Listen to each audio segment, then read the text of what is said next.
That's the big challenge I've picked up. It's like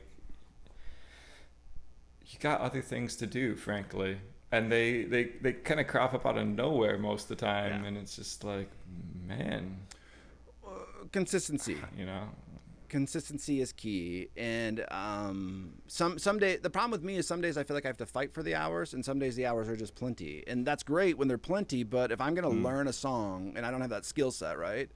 So if I gotta learn that in seven yeah, days, I need every day, and I need every day for like 5 hours. I can have a bad day, that's fine, but I can't right. have 3 bad days. Well, I've gone ahead and done this thing starting last week, like the end of last week. So it's pretty new yet, but I'm getting into the swing of it where I start at 8 and I go to 2. 8 to 2 is like Okay. my office hours, right? Yeah. Um, and so everything I need to get done, which is usually a little bit more than I can cram into that amount of time, Yeah. or realistically a lot more than I can cram into that amount of time. Still, at least I have that time to, Yep. Set aside.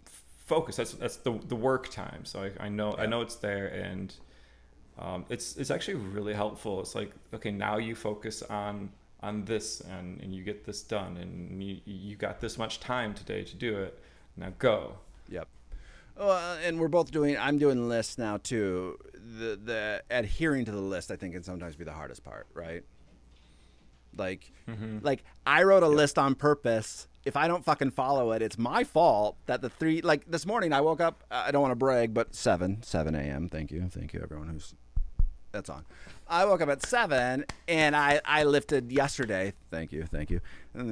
I lifted yesterday, so I was like, I kind of like waking up Monday and just getting that shit done, getting the BS off my list, so I can have creative Hmm. time or fun time after that. More fun time than Right. loading sheets and following up on stuff I didn't do.